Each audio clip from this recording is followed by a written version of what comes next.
Ndara kula Den, Ndara Sedewa. Ampun kaget nggih. Pancen kula sing glandhang sampeyan. Kesah saking kasatriyan Bumira Tawu nganti kaget.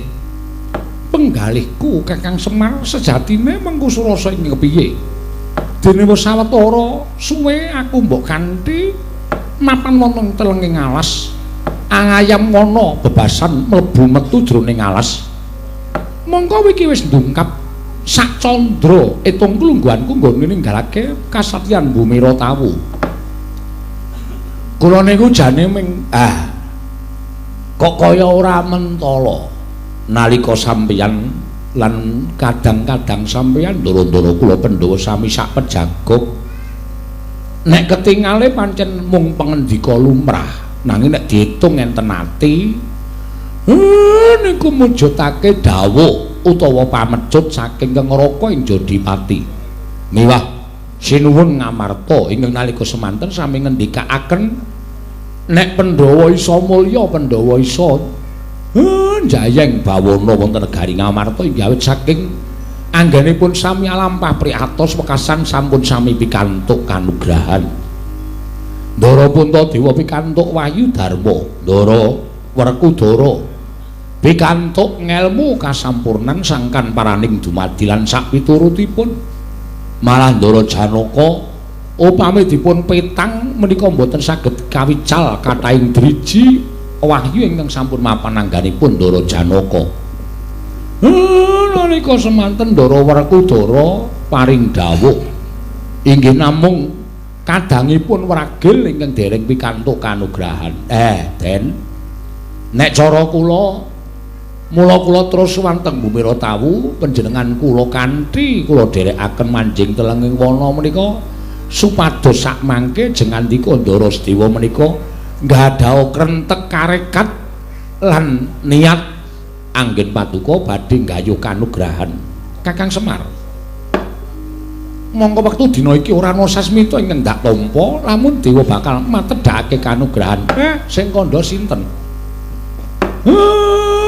Sing kandha sapa kula tak takon. Niki dewa ajeng matedhake kanugrahan winastan Wahyu Setya Wacana. Niku wahyune piyayi ingkang sakmangke kedunungan Wahyu saged titis pangandikane titi ing pametang. Wahyu niku Wahyu Pujangga. Sinten ing kedunungan Wahyu menika? Nggih, menika ingkang pangandikanipun mangke saged dipun dahar dening sinten kemawon ingkang nampi pangandikanipun satriya utawi brahmana utawi nalindra ingkang nampi Wahyu Setya Wacana menika kala wau Ndara. Miatrangen ing kalanggiwan aklar pandang moncar tinon ler kakonang surem sorot etan padang kasor lan pacaring purnama ing gegono dasari wangsa katiga. Waduh Kakang Semar, yen to pancen kaya mengkono aku ngaturake panuwun ingkang tanpa pepindhan kanthi ora kasengaja Kakang Semar wis mbangun kasatriyaning Sedewa satemah diakoni dening kadang-kadangku ya kuwi Kakang Mas Jodipati, Kakang Mas Arjuna lawan Koko Prabu Darmakusuma. Awi mangteruske le tindak dilakoni kanthi prihatin. Kula kinten boten ajeng keliya dumawahing Wahyu Setya Wacana. Mareka den prayitna smuliris eka balik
Mubang Wangaruna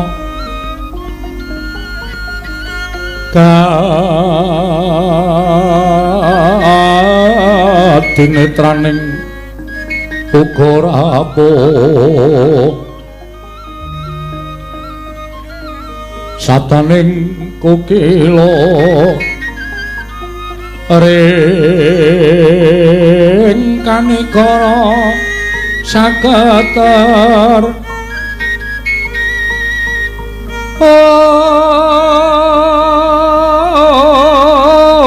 kene donga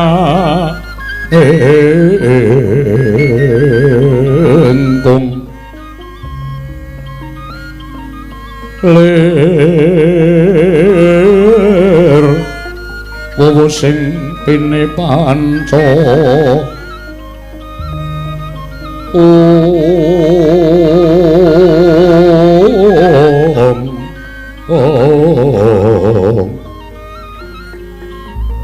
apa toking ayam wono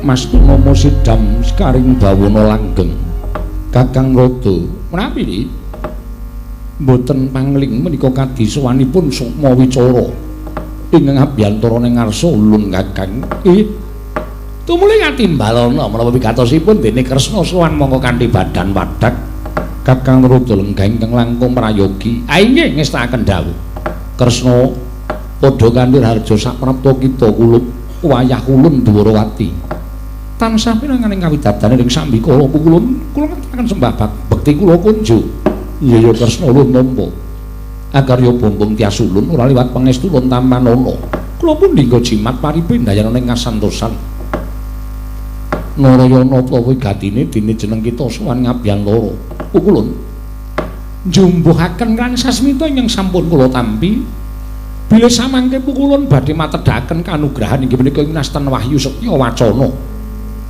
mongko ngendikanipun para nimpuna tuwin sabdanipun para brahmana bilih Wahyu Setya Wacana menika Wahyu Pujangga kanyatan ingkang putra utawi ingkang wayahing Ndrawati menika sampun sinampiran pakaryan minangka dadi pujangganing para Pandhawa dinten samangke pukulun menawi wonten sukaliraning penggalih Keparenga ingkang wayah nyuwun tumuruning Wahyu Setya Wacana menika amomong jagatipun ingkang wayahipun Kresna pukulun miat langening kalanggan aglar pandan moncar tinon lir kekonang surem sorotetan padang kasur lan pajaring purnameng gegono ing wanter aturipun Sang Mata Indrawati bilih sowan wonten ing Kayiwangan Nedya nyuwun tumedhaing Wahyu Setya Wacana parandening mangke wujuding wahyu ingkang sinengker dening Sang Hyang Pikulun jagat Giri Pradingkah midhanget aturipun Mata Indrawati ing cipta sanes menika minangka dadi werangkaning wahyu mila siga oncat saking Kayiwangan.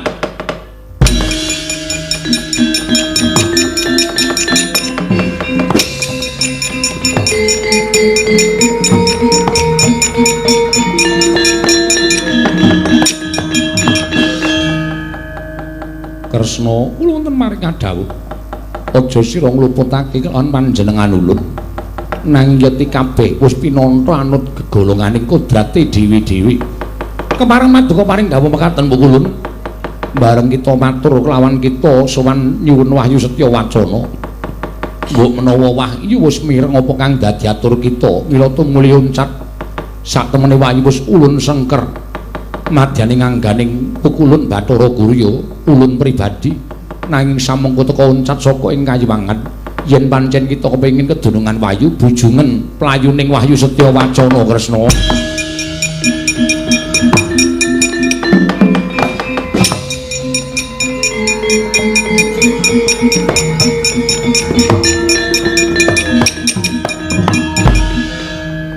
pripun Di Kakang Narada kula mboten saged matur menapa-menapa jersaya sedaya sampun pinesti dhateng kodrating Wang Mahanasa. Wah, dalah Kresna sampun kekayalan sowan dhateng Kayiwangan. Dene wahyu oncat sengganipun Adi Pramesti Bathara Guru. Kakang Narada monggo dipun prisani babaring lampahan menika Kakang.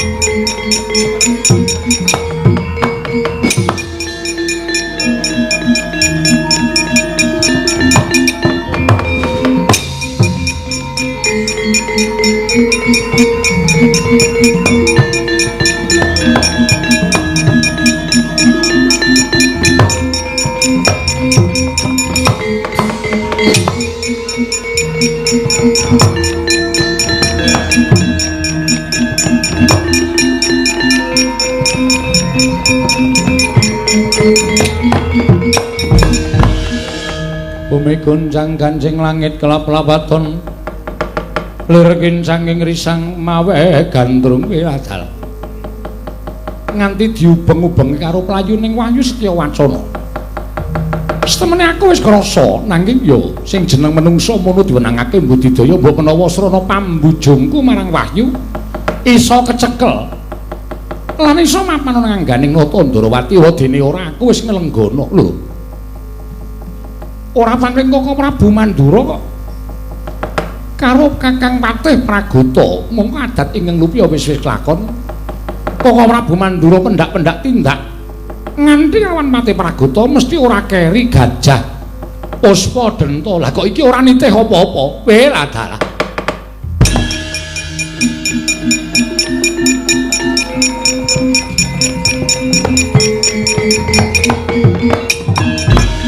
Tanggap Nata Ndrawati nalika semanten wus wininga bilih menika panjalmaning mengsak sigra banting sumping wujud Nata Ndrawati.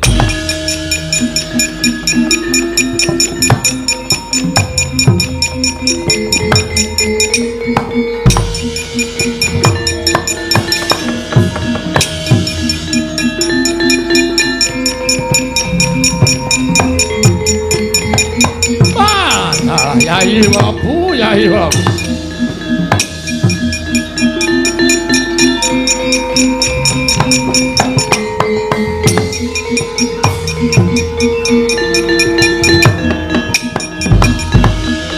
Baladewa Narpati duwe narik swara Kresna kalangkung tresnanira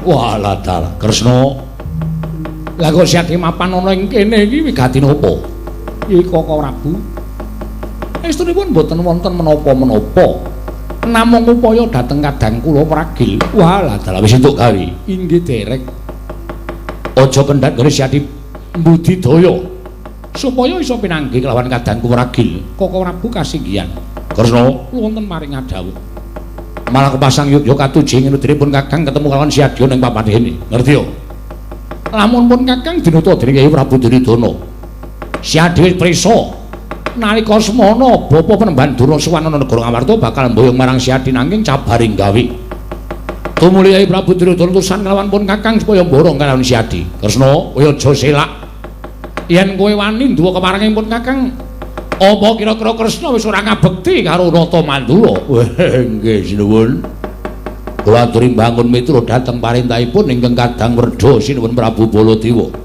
mula ayo tak ganti menyang negara Ngastina yen nganti aku ora bisa mboyong marang Kyai Prabu Kresna wah ladalah bakal nampa duka ngaten monggo Koko Prabu kula dherekaken kose supaya ingkang rancak lakune aja nganti ana sambi kala apa-apa Syadi manjika gendhaga wae ngaten Koko Prabu ya inggih ngestakaken dawuh Koko Prabu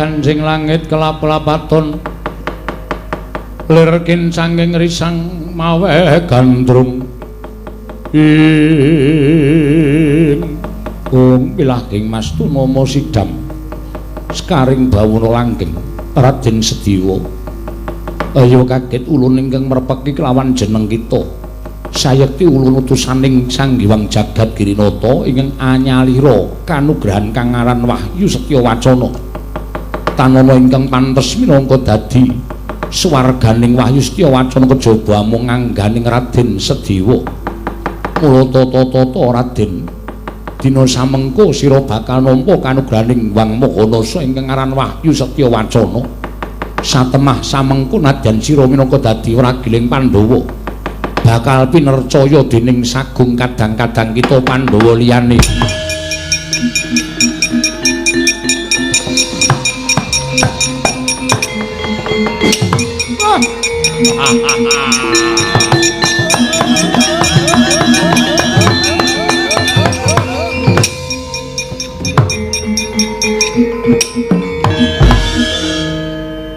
Kakang Semar, kula kaya ana swara ingkang tanpa wujud cetha tak pirengake. Nggih niku sing winastan Wahyu Setya Wacana. Wahyu Setya Martana. Wong maratuwaku kowe, Gong. Hah? Maratuwaku kowe. Maratuwamu to? Oh. Anake wedok delok mesti metusu kae. Setya apa? Setya Wacana kok Setya Martana ora. Sembrono. Petro Iwastu. Ayo Bagong iki apa sing ngomong ora? Aku ngaturake panuwun Kakang, ya mung Kakang ingkang bisa bangun marang kasatriyanku. Waduh dicocok-cocokke. Dume tulisane bangun kasatriyan terus Kakang bangun kasatriyanku. Sah. Sayo Kang. Njaluk lakon ora ana lakone kok do dijaluki ya marang kene iki bingung lho kula. Iki wis gathuk ya, Truk. Ah wis gathuk. Ayo iki bener kok. Bapak iki apa jenenge iki bangun kasatriyane Ndara Sedewa kanthi srana Ndara Sedewa iki goleke wahyu nyatane ya entuk mbangun ki ora perlu fisik bangun ki batin ya kena iki bangun batine Ndara Sedewa iya Petruk nggih lho Kakang Semar pripun lho Koko Prabu Ndarawati kok tindak mrene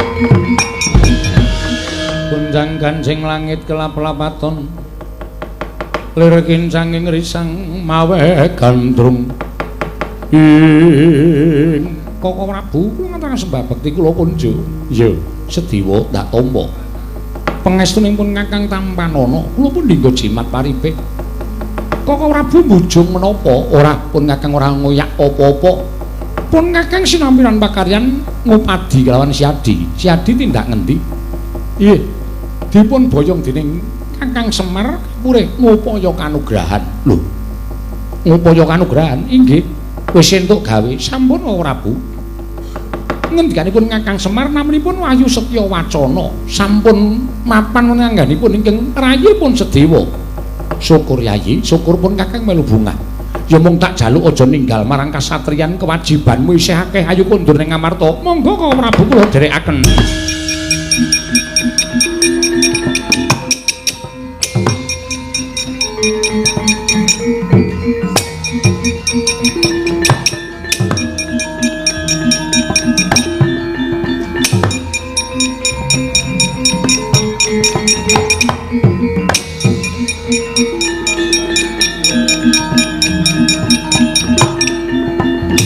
Wah.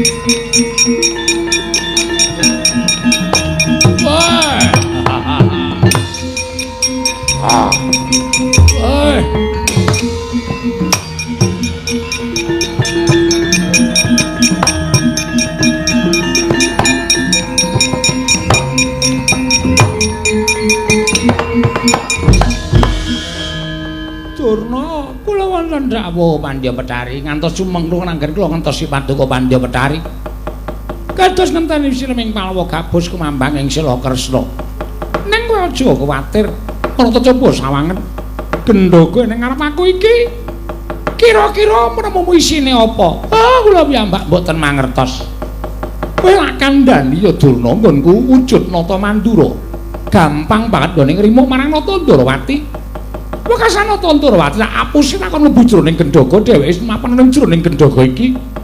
Mengkari piye carane mateni apa diobong apa dilarung ning segara? Lho, menapa saestu menika isinipun Ndarawati? Tobat. Mula tak bukake tontonan Begawan Durna.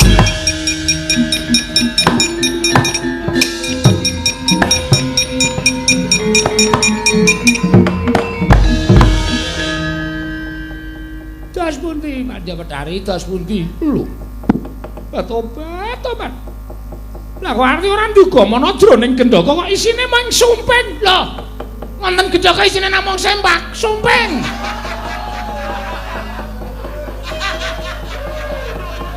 pendhita ngawur ora sumping kaya sempak Durna ya ora krungu isine sumping nek ngaten dipun apusi wae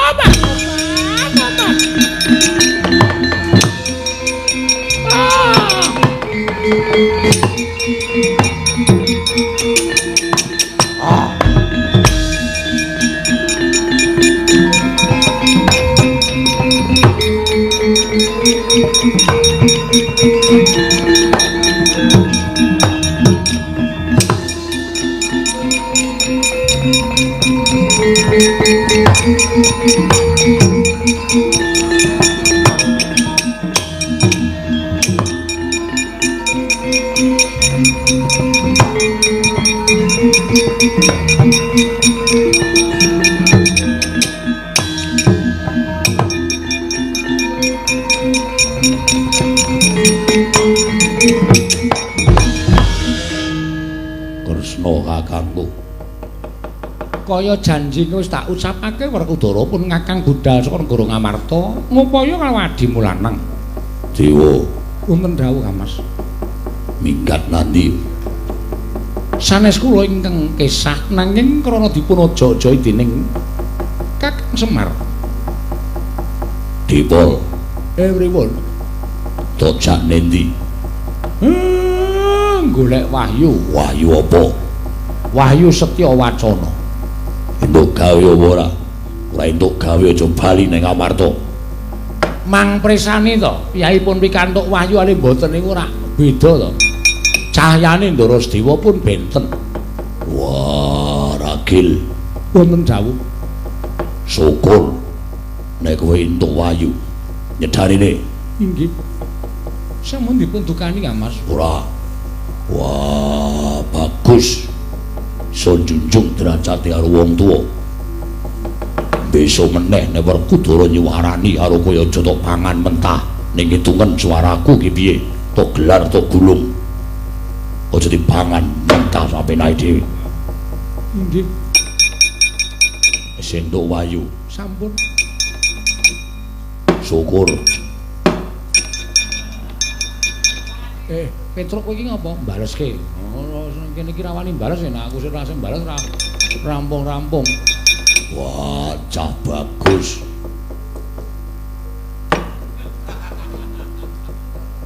Kok nganggo sirah tangane loro. Ngandel pisan kowe tangane loro. Baliyo ning kasatriyan.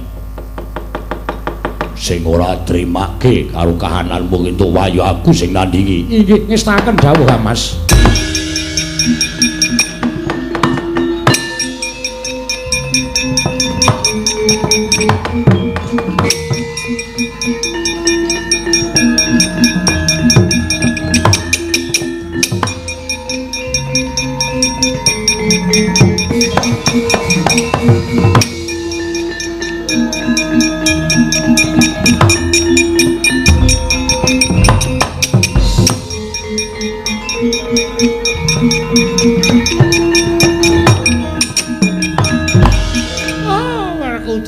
Werkudara Dinata Ndarawati.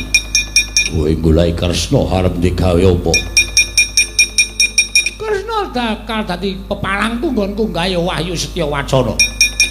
Leno mripatmu Wahyu Setya Wacana digayu dening Sedewa. Lho, malah Sedewa sing entuk. Ya tak jaluk. Wah, kundur menyang Sukalima.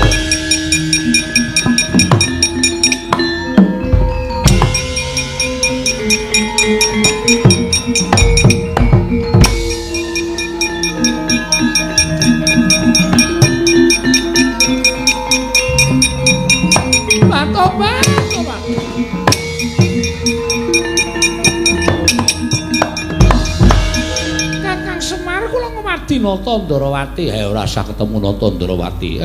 Ketemu karo Nata Blambangan. Tobat panjenengane kaya ngendika sak penake dhewe. Ayo bali ra. Bali sesuk bali ayo bali sesuk bali iki. Wis sesuk inggih ngestaken dawuh.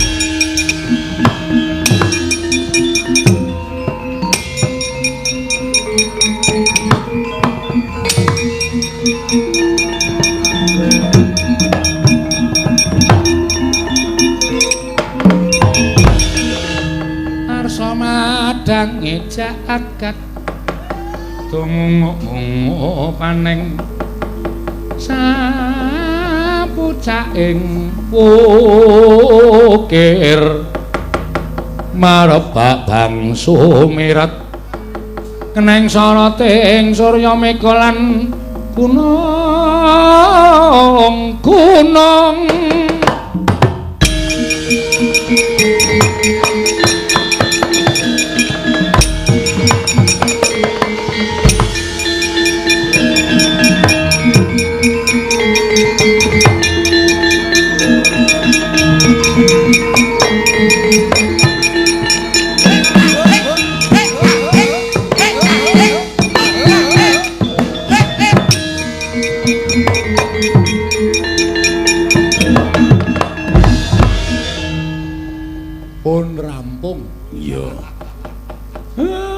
lakon lek kula mbangun kasatriyanipun Ndara Sedewa.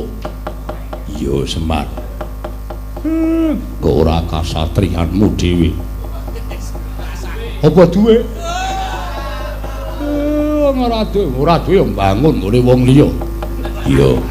Sing wigatipun tekan ngarepe subuh. Iya. Purnaning gati sura Sudraja ingkang rat suwuh brasa teng aping ula Darmastuti rayu sami makarya hayung samya pinanggih ndara.